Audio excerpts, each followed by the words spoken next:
Hey, what's up there, YouTubers? It's me again, Brian, aka Gamer55551. And for this video, I'm going to be taking a look at my top video games of 2025. I did one with movies and TV shows. So for this one, I want to look at some games that I enjoyed, or my pick for 2025 and all. And 2025 had interesting years of certain games, including the launch of Nintendo's new system, the Nintendo Switch 2 and everything. But there were certainly some games that I think really stood out the most. Here and there though. So for this one, we're going to break it down into my top Xbox and Gamepass games of 2025, top PS5 game in 2025, top Nintendo Switch and Switch 2 games of 2025, top third-party games of 2025, and then my overall picks and everything like that. And for this one, we're going to be taking a look at the top Xbox and Game Pass games of 2025. Now, Microsoft obviously has been sort of in a odd position, to be exact, though.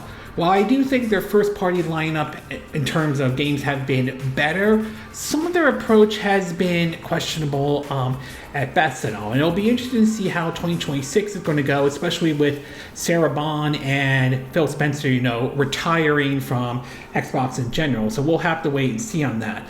But in either case, though, they still had a good 2025 nevertheless. And they definitely put out some good games, to be exact. Not everything was spot on, but still enjoyable and all. So with the Xbox and Game Pass ones of 2025, I'm going to start off first with the honorable mention games. Games that I didn't make it in the list, but I still think deserves attention nevertheless, though. The first one has to do with Elder Scrolls 4 Oblivion Remastered.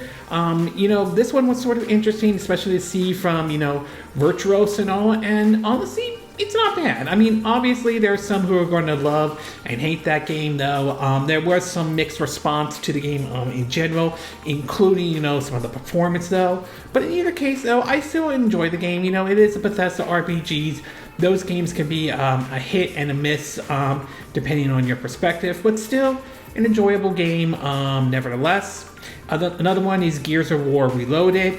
Like I said, I'm not a big Gears of War fan or anything like that, though, but I still enjoyed the game. I still played some of them here and there. I've been trying out, Gears of War Tactica, and so this one I wanted to try out, and yeah, again, it is good, indeed, though. Again, I'm not a huge Gears of War fan or anything like that, but I am still having fun with this one, though, and it'll be interesting to see if the other entries in the series do get like a remaster or a remake treatment or anything like that. The next one is from, Double Fine and Tim Schafer's Keeper. This one was sort of an oddball for them to do. Not in a bad way, but still very interesting, nevertheless, that you play as a lighthouse that comes alive and everything, and the game feels more like one of those like walking sim type of a game and everything like that, though, and those kind of games can be sort of a hit and miss depending on your point of view, and it certainly is different than, say, some of the games Double Fine has done, like Psychonauts 2 or even Brutal Legends, which I would not be against if they do a sequel on that. But nevertheless, it is one worth at least trying out if you have on Game Pass, if that's something that clicks with you all. I will say the art style of the game looks very impressive. I will at least give Double Fine credit for that. And last but not least, I will say in terms of the honorable mention would be basically Ninja Gaiden 2 Black, though.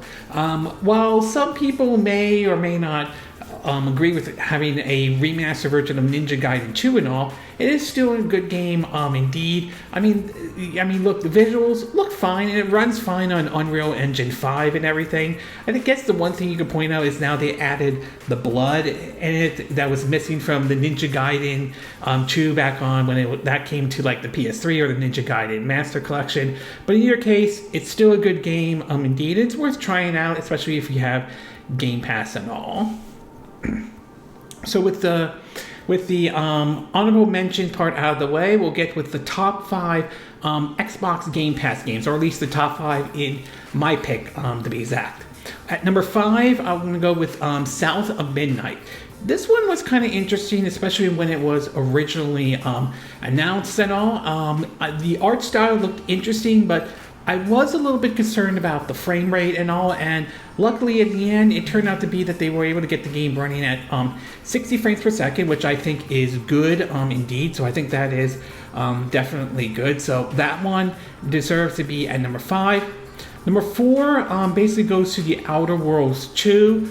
Again, I mean, some folks may or may not like some of the direction they were going with it, but I still enjoyed the game nevertheless. It is basically Fallout in space, and that continues on with The Outer Worlds 2 and everything. The gunplay is still good. It follows some of the structure similar for those who are fans of the Fallout series, and I certainly don't think that's necessarily a bad thing at all.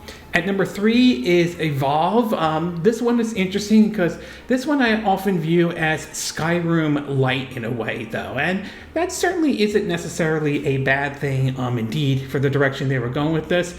Plus, I like the customization where you can sort of mix and match what kind of weapon your character can use, as I mentioned in my review. And again, links will be in the description for the games I did review in 2025 and everything. And for me, it's a sword and shield, and then my secondary is a spell book and a wand. But there are other weapons such as one-handed weapons to two-handed to even like firearms or bow and arrows that you can use. So definitely deserves to be at number 3. At number 4 is Ninja Gaiden 4. This one I was a little bit concerned of, considering it was being handled by Platinum, and while Platinum has done some good games before, they have also had some games that haven't, hit the right mark. And with most of the original staff who created Platinum leaving, including Hideki Kamiya, who went back to Capcom, who's currently working on a sequel to Okami and everything, I was a little bit concerned of how Ninja Gaiden 4 was going to play out. And in the end, it turned out to be not as bad as I thought it was going to be, though. Granted, it's not going to be on the same scale as, say, the original Ninja Gaiden or Ninja Gaiden 2, to be exact, though. But still, it turned out to be not as awful as I thought it would be, and I have enjoyed the game since then. So Ninja Gaiden 4 is definitely at number 2. And finally, my number 1 Xbox/Game Pass game of 2025 has to go to Doom: The Dark Ages, though. Seeing a new entry in the Doom series is absolutely a blast and everything, and it follows the same route that we've seen with Doom 2016 and Doom Eternal and everything like that, only this time with more of a North or medieval setting, to be exact, though. The idea of using the sword and shield it's certainly interesting and a bit different than, say, past Doom games, but it still worked nevertheless, though. And the fact that they got the game running at 60 frames per second, even on Series S, is definitely a good thing indeed and all. And then the gameplay still holds up very well. That fast pace, you got to keep moving, you can't stand still, especially when you're taking on a horde of enemies and everything. And of course, the tone and the soundtrack fits everything very well for the Doom series. So Doom: The Dark Ages, as far as my Xbox and Game Pass goes, is my number 1 game for 2025 on the Xbox and Game Pass part. Okay, we're going to take a quick break. When we get back, we'll get to part 2, and this one will be the top PS5 game of 2025. So we'll take a quick break, and we will be right back.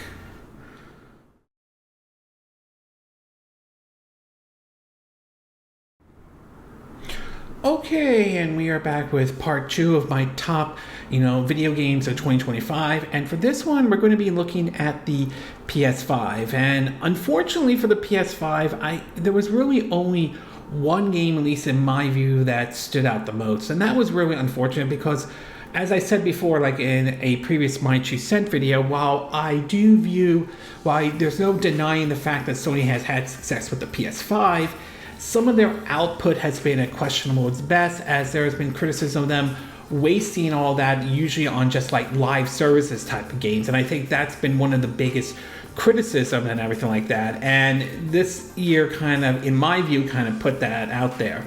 Unfortunately, there was only one game that I thought really stood out in terms of as my top PS5 game in 2025, and that is Ghost of Yotei, the sequel to Ghost of Tsushima and all. And that's really unfortunate, is that was the only game I viewed as my top PS5 game for 2025. I'm hoping 2026 is better, to be exact though, but we'll see. But in the meantime, as far as Ghost of Yotei goes, I have been enjoying the game so far and everything like that. It does follow some of the formula that Ghost of Tsushima is known for and everything, but it still looks good even on the PS5. The visuals look good, combat is good, to be exact though. I've engaged in some of the missions, including some of the bounty hunters, and the story is more of a tale of revenge and something different than what Ghost of Tsushima was though. But nevertheless though, it is definitely a really good game, and Sucker Punch really knows how to do like some of these open world games, and they certainly have done a very good job with this game, indeed though. So this is definitely one I would recommend you pick up if you have, a PS5 or a PS5 Pro and everything. So definitely one on my radar. I'll try to get to a review of this game as soon as possible, but either case, this one is my top PS5 game of 2025 though. As I said before, I'm hoping 2026 is certainly better, because I would like to see better output from Sony as well, for at least as far as first-party games for the PS5 and everything like that. So hopefully things will be better from them. But yeah, I'm somewhat disappointed about 2025 in regards of the PS5 though. So the one game that stood out for me as the top PS5 game of 2025 was, in my view, Ghost of Yotei and all. Okay, we're going to take a quick break, and when we get back, we'll get to part 3. And this one is going to be looking at my top Nintendo Switch and Switch 2 games of 2025. So we'll take a quick break, and we will be right back.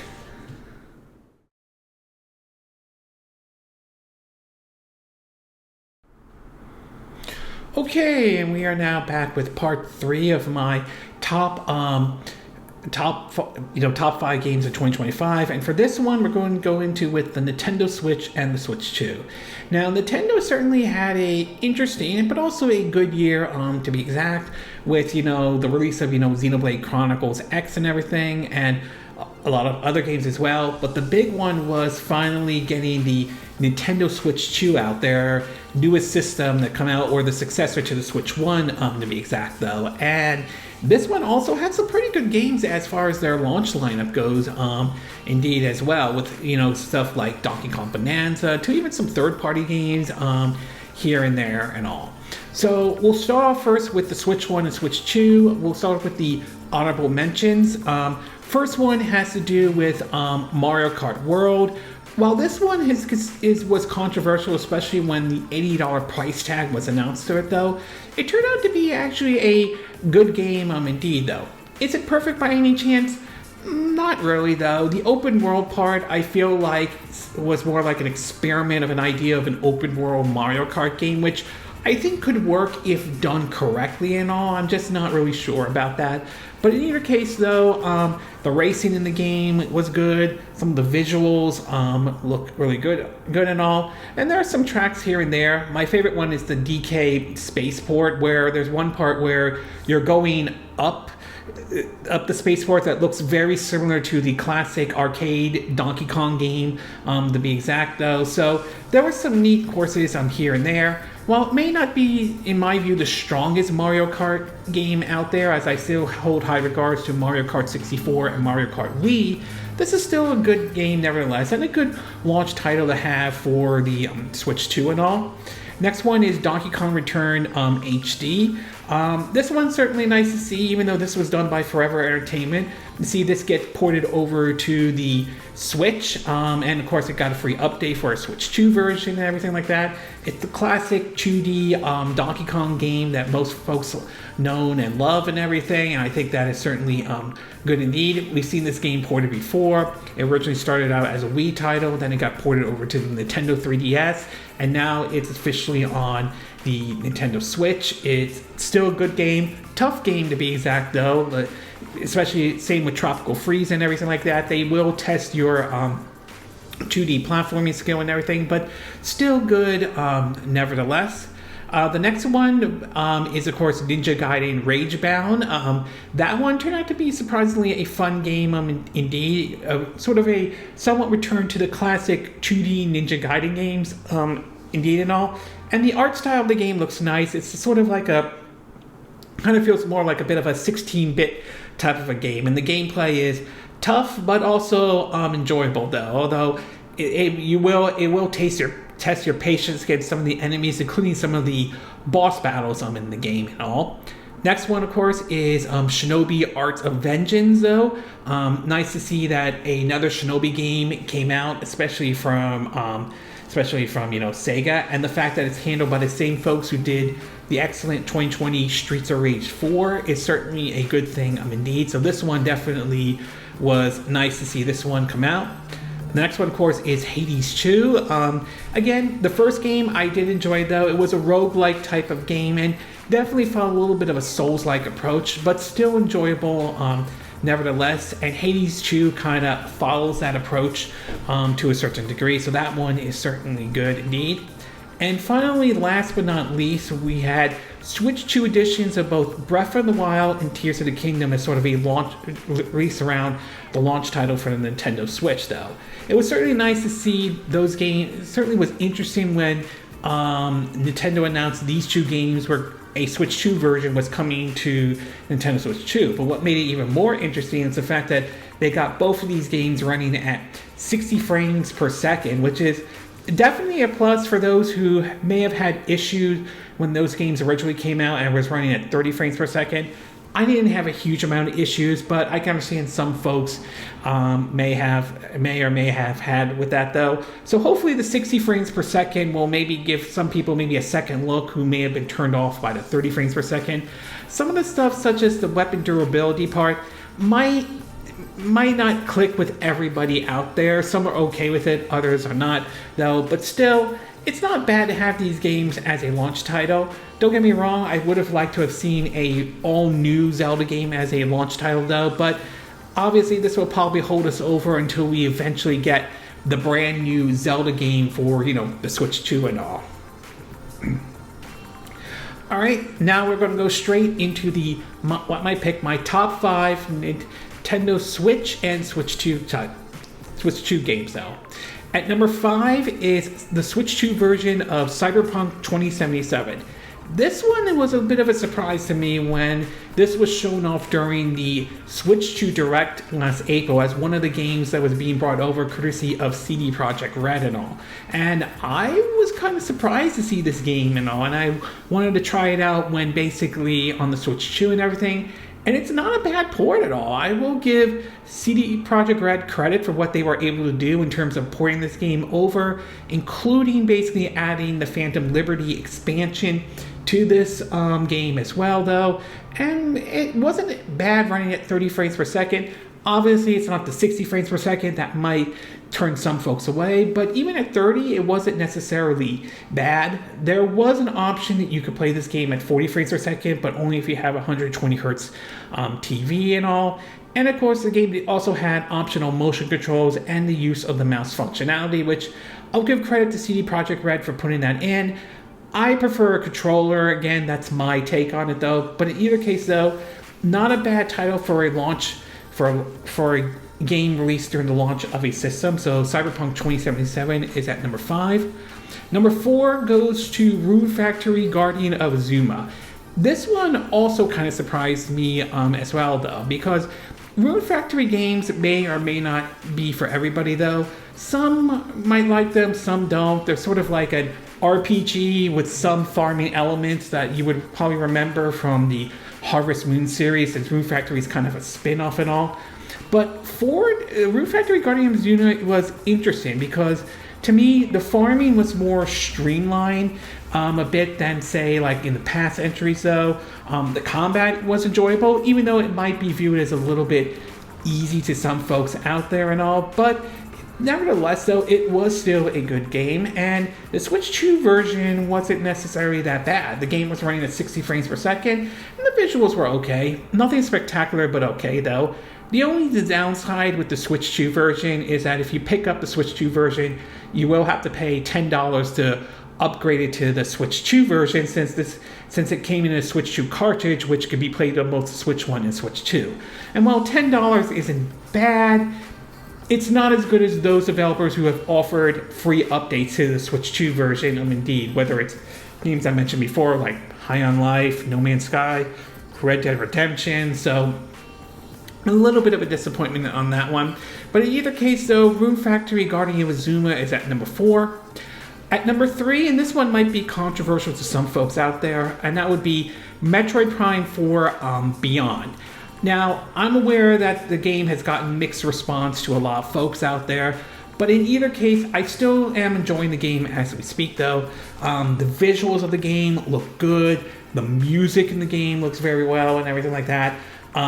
Voice acting, I really didn't have any major issues with them compared to what some online basically were saying and everything like that. And the combat is still enjoyable indeed, as you can still play it, either with mouse mode or basically with the controller, or I think you could play it similar to if you played Metroid Prime Trilogy or Metroid Prime 3 Corruption, like with the Wii Remote and Nunchuck approach as well.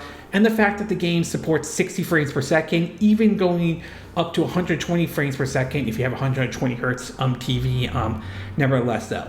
I understand the biking part might be mixed bag for some folks out there, and I don't completely disagree with that, but I still am enjoying Metroid Prime 4 Beyond. Hopefully, if Metroid Prime 5 does happen, we'll see what Retro Studio decides, which direction they decide to go with that one and all. At number 2 is Donkey Kong Bonanza, though. This one was also surprised when it was shown during the Switch 2 Direct, though. The fact that we got a brand new 3D Donkey Kong game, which is pretty amazing since we haven't had a 3D Donkey Kong game since Donkey Kong 64 released back in 1999. So to see this one come over, though, is absolutely great and everything like that. And the game itself is enjoyable, though. Think one part Mario Odyssey to a certain degree, one part of the open world parts kind of similar to Breath of the Wild and Tears of the Kingdom and Mario Odyssey, as I mentioned before, and one part that feels like it's a mixture of Hulk Ultimate Destruction and Red Faction in terms of the destructibility in the game indeed, and that really makes the game pretty fun. And the music also enjoyable, includes seeing Child Pauline sing some of the songs when you morph into different animals and everything. So that one is really neat indeed. So number 2 is Donkey Kong Bonanza. And my number 1 Switch and Switch 2 game of 2025 for me is Xenoblade Chronicles X, though. This is a title I think a lot of Xenoblade Chronicle fans were waiting to see to come to the Switch system ever since Xenoblade Chronicles 2 came over, to even when the original Xenoblade Chronicles got a remaster and a remake treatment. Many were hoping maybe Xenoblade Chronicles X would happen, and then last year it was, at one of the directs though, it was announced that they were porting this game over to the Nintendo Switch. And now that we know that this one's getting a Switch 2 edition and everything like that though, either way, it's great that we finally got this game over on the Nintendo Switch and all. Combat is still enjoyable, even though I like the approach that was in Xenoblade Chronicles 2 and 3. And of course, and the world and the visuals of the game weren't bad. Maybe not as good as like 2 or 3 was, but still good nevertheless though. And the story itself is enjoyable as well though. So great to see this game coming over to finally the Switch and the Switch 2. I'm curious to see what Monolith Soft will do for maybe their next game though. Not against a Xenoblade Chronicles 4, but I wouldn't mind seeing something new from them. We know they've been working on something for the entire Switch 1 generation, so hopefully we'll see what that is soon. But in either case though, Xenoblade Chronicles X is my number 1 Switch and Switch 2 game of 2025. Okay, we'll take a quick break, and when we get back, we'll get to part 3. And this one has to do with basically my top third-party games of 2025. So we'll take a quick break, and we will be right back.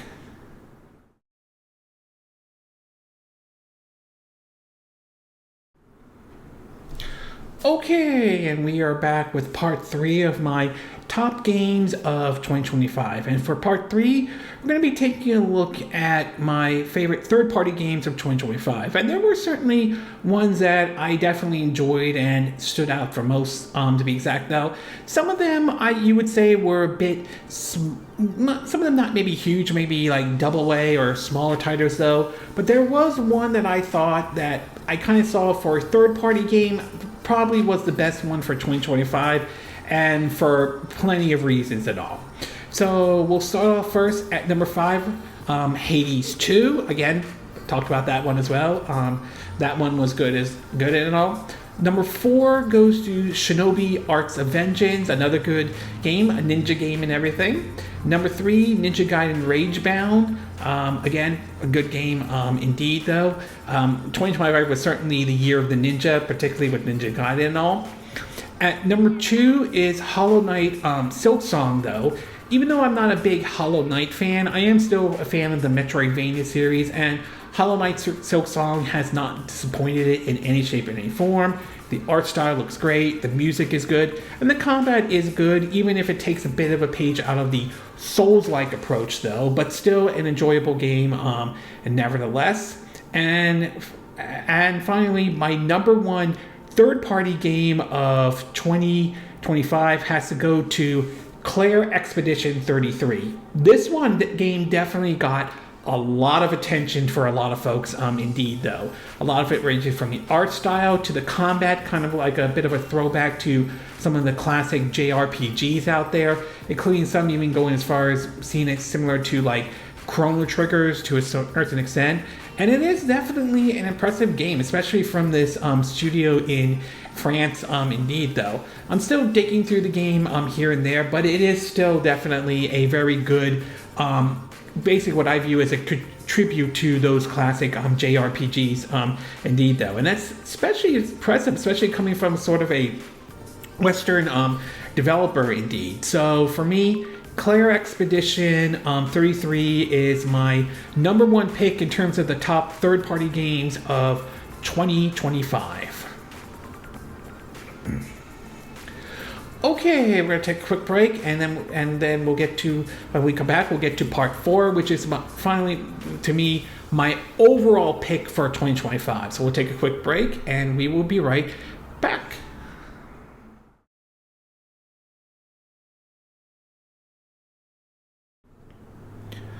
Okay, and we are back with my 5th and final part of my top games of 2025. I think I may have actually said part 3. I was meant to say part 4, so if I made a mistake on that, I apologize. That's on me and everything, so that falls on me and everything. But either case, for this one, I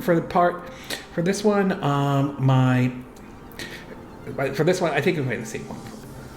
Yeah, my part 5 though is going to be my overall pick for 2025. These are, in my opinion, my 5, what I thought my overall pick. Doesn't matter if it's a third party or first party game though. The one that I think were my favorite games for 2025, indeed, and everything. We'll start off first with number 5 going to Ninja Gaiden 4. As I mentioned before, that one, good game indeed though. Even though it's from Platinum, they still managed to hit the mark with that one, indeed. Number 4, Doom the Dark Age. You know, Doom being the classic granddaddy of first-person shooters. That one still holds up well, though. It will be interesting to see what it does going forward with, the Doom series and everything like that. Number 3 goes to Donkey Kong Bonanza. This one, nice to see that we finally got a brand new 3D Donkey Kong game. That game turned out to be good and everything. And it'll be interesting to see if we see a sequel to that at some point down the road. I mean, who knows? Maybe not though. But I wouldn't mind a sequel if Nintendo does end up getting to that one though. Next one, the way I place it, excuse me, it's going to might be viewed controversial to some folks out there, and I understand not everybody will agree with it, but I stand behind the choices I made though. Number 2, Claire Expedition 33. Again, definitely good from the developers indeed. Throwback to classic JRPGs as I mentioned before. And finally, my number 1 overall pick for 2025 goes to Xenoblade Chronicles X, though. Call me biased if you want to, though, but I am a fan of the Xenoblade Chronicles series. It's nice to finally get that game onto the Switch, and basically the whole trilogy, you could say, onto the Nintendo Switch family platforms and everything like that, though. I am curious to see, like I said, curious to see where the series goes from there and everything. It will be very interesting if that does, very interesting indeed if that does happen at all. And I am definitely looking forward to what Monolith Soft has to offer for basically going into the Switch 2 generation, indeed. But in either case, Xenoblade Chronicles X is my overall pick for 2025 and all. Okay, this concludes my top video games of 2025. And again, these are my picks. What are yours? What are your thoughts of the picks I made for the top games for 2025 for Xbox, Game Pass, PS5, Switch and Switch 2, and basically top third-party games and my overall pick? Do you agree with the choices I made on this list? Were there games you wish that games you think I should have put on this list in any way, or I would have enjoyed? Were there places where you think the games should have been ranked in a different place or at all?